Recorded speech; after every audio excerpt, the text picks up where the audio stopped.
নমস্কার, আমার ছেলে আদিত্যকে তো আপনারা সবাই চেনেন। এসেছে আজকে, আদিত্য এসেছে দিশা ডান্সের একাডেমির কাছে সাহায্য চাওয়ার জন্য। ঠিক বললাম তো?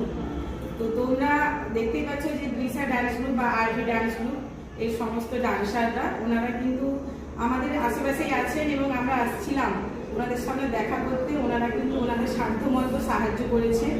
দিশা দিদির অনেকদিন থেকে আমি দেখছিলাম যে দিদি কোথায় প্রোগ্রাম করবে, পেয়ে গেছি। আর দিদির কাছে এলাম ভিডিও করার জন্য, অনেক অনেক থ্যাংক ইউ। ওনার পেজে ভিডিও আসবে, তোমরা একটু যদি দেখো প্লিজ ভিডিওগুলোকে একটু শেয়ার করবে যাতে মানুষের কাছে পৌঁছে যায়। আর পুরো টিমকে অসংখ্য অসংখ্য ধন্যবাদ এভাবে আদিত্যের পাশে দাঁড়ানোর জন্য। সবাইকে অনেক ভালোবাসা রইল যে এভাবে তোমরা আদিত্যের পাশে থাকো যাতে আদিত্য সুস্থ একটা জীবন পায়। এই অনুরোধ করছি সবার কাছে, আমি মা হয়ে সবাইকে।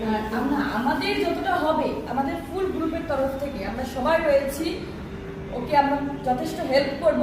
আর বাকিটা তোমাদের হাতে, তোমরা যদি হেল্প করো জরুর হবে। এখন তো মানুষের হেল্পের সব থেকে বেশি দরকার। আমরা একা কতটা হেল্প করতে পারবো? করার অ্যামাউন্ট একটা কিন্তু ছোট অ্যামাউন্ট নয় যে চলো আমি আজকে দিয়ে দিলাম হয়ে গেল, এটা কিন্তু অনেকটা বড় রকম। সো তোমাদের হেল্পের আমাদের বিশেষ প্রয়োজন। তো আমাদের ভিডিওতে স্ক্যানার আছে, তোমরা চাইলে এই দিদিটাকে বা এই বাচ্চাটাকে হেল্প করতে পারো। আমরা যতটুকু সম্ভব আমরা চেষ্টা করবো বা আমরা সাহায্য করবো।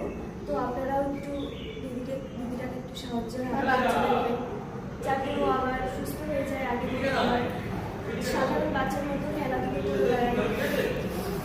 আমি এতদিন আমি ভিডিওতে দেখেছি, মানে অন্যের ভিডিও আমার কাছে যখন আসতো আমি বাচ্চাটার ভিডিও দেখেছি, সামনে দেখেছি, সবাই সামনে হয়ে গেছি যে এটা সত্যি।